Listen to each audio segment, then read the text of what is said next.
Now that all the introductions are out of the way, it's time to have some fun. In this lesson, we're going to create the actual project that we're going to use throughout this course.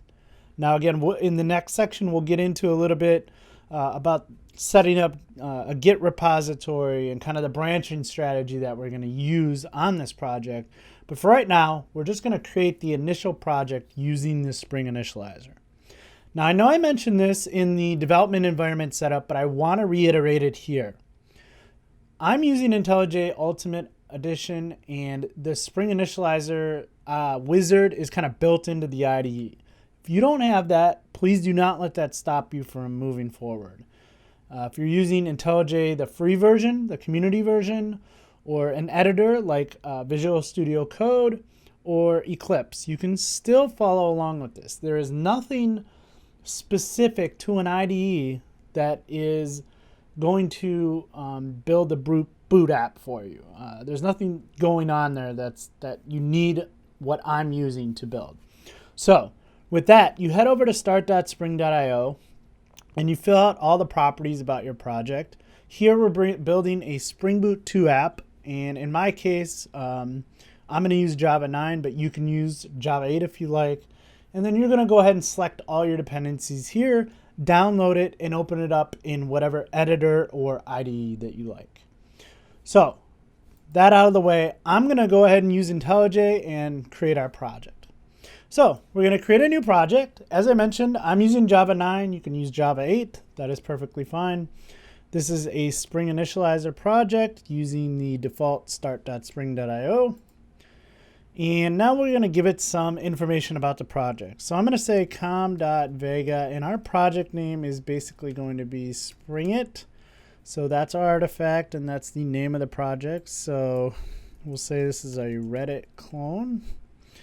And we're going to use Java 9. We want to package as a jar, and we're using Java as the programming language. Click Next. Now, the first thing you need to do is make sure, if you want to use a different version of Spring Boot, go ahead and select it here.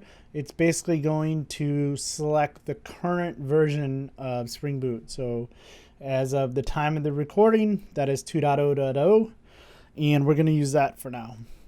Now, here's the point where we got to go ahead and select the dependencies. These are the different things that we're going to need to build our application. So I'm going to go ahead and select a few of them, but we don't need to understand the whole scope of the project at this point. If we know we're building a web application, we may choose Spring MVC. If we know that we're going to have some data interaction involved, we may choose something like Spring Data JPA. But by no means do you need to see the entire picture at the point of creating a project. You can easily add dependencies later, and there's nothing wrong with doing that. So I kind of relate this to going shopping at the grocery store. So if you knew what you were going to make tonight, you knew that if that meal is going to take, X number of ingredients. I need to get this, this, and this, and maybe some seasoning and this and that. So that's kind of what I feel like this step is. I know what app I'm building, and I need to go ahead and tell Spring what dependencies I need to pull in. And on the left here are all of the different categories.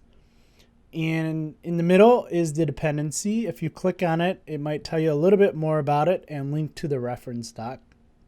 And then on the right, as you select them, it's going to start adding that up there so you can kind of see what's in your cart, if you will. So I'm going to start at core. We're going to talk about DevTools as we get into the Spring Boot Essentials section, but DevTools is always my number one selection. Anytime you're building an app, you need it. So we are going to use security, but I'm not going to select that now because it's going to introduce introduce something that we need to kind of configure, and I don't want to do that yet. I don't want to get into security yet, so I'm going to leave that off. We'll talk about Lombok as we get into this, our configuration processor. In fact, I'm going to leave that unchecked just to kind of show something that comes up when we add some custom properties. We will do some caching, but I'm not going to do that now. And I think that's it. From a web standpoint, we're building a web app, so I'm going to go ahead and check that.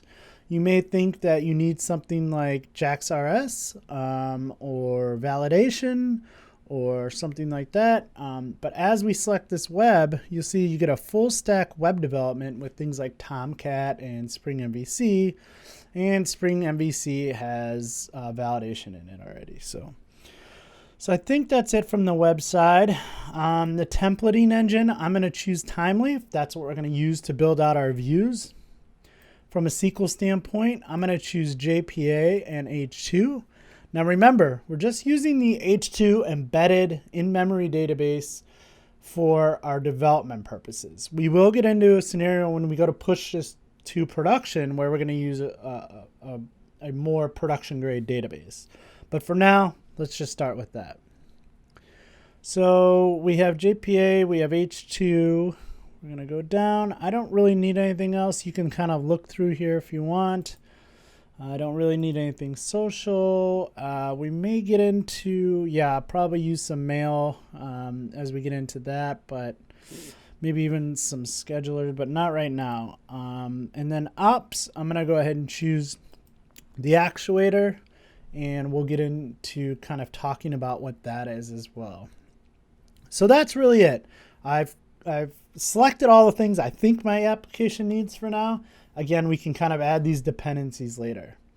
I'm going to click next, and here's the project location. So I have a project name and a project location. At the very end of this location, this name should match this one. And that's it. So we're going to go ahead and click finish. And it's going to open up here in Intellij. I'm going to full screen that. And you'll see right down here, it's resolving dependencies. So everything that we've declared inside of our POM, it's kind of resolving those out. So as soon as that's done, it's ready for us to kind of start working on. All right, so that finished up.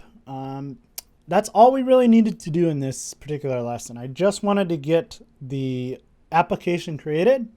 In the next lesson, we'll dive in and take a look at what that starter did, what it created for us, and just kind of look around the application and fire it up and go from there. So with that, let's move on.